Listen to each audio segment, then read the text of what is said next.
my friend, we're going to be doing Rose. This song's called Game Boy. Our chord structure is going to be out of a G major. So we have G major, A minor, B minor, C major, D major, E minor, and then F sharp diminished is our lending or leading tone, but oddly enough for this song, we're going to replace that 7th chord, the diminished, with just a minor chord. Our chord progression will be a G major to an E minor to a B minor to an F sharp minor. That is a 1, 6, 3, and then we're playing a minor 7th.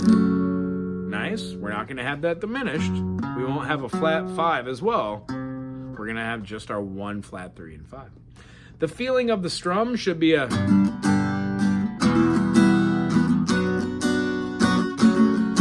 However, with the lower chords, that just doesn't sound right. So let's move it on forward. The chord structure that I hear, it sounds like this. We're going to be playing our 7th fret and then playing these notes up top. We've got our first finger playing up on the 7th fret. Then our second finger is going to play the 8th fret on the B. Third finger is going to play the D string on the 9. And that's our first groove. Down, up, down, up, down, up, down, up, down, up, down, up.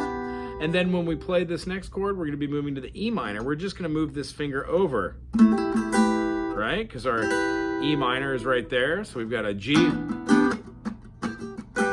And then we're going to be playing all of our 7 and putting a finger on the D.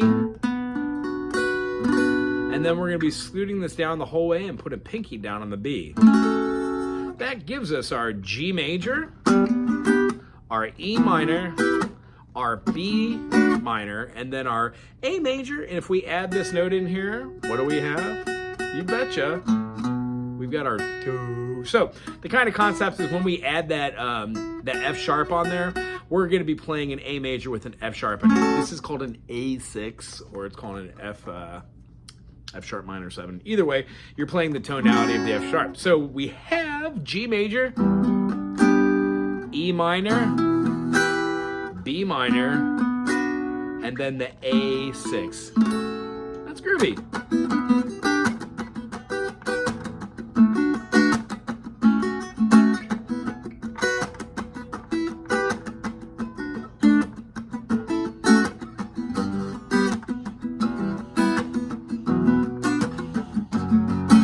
That's the entire song. That is your progression. It gets a little quieter during the verses and it gets a little louder during the chorus. However, there is no difference in the forms. There is no binary form. It is a single form throughout the whole song. I hope that helps you in your journey.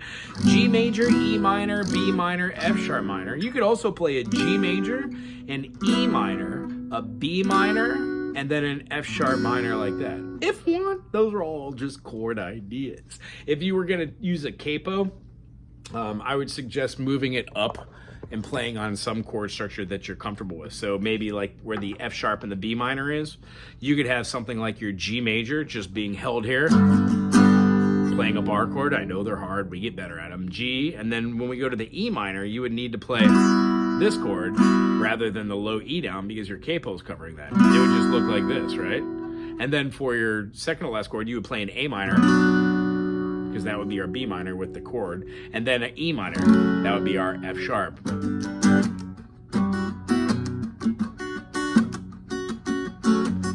Good work for you. Other than that, I hope you enjoyed this video. If you did, put something cool in the comment section, and we'll see you for our next adventure. Aloha.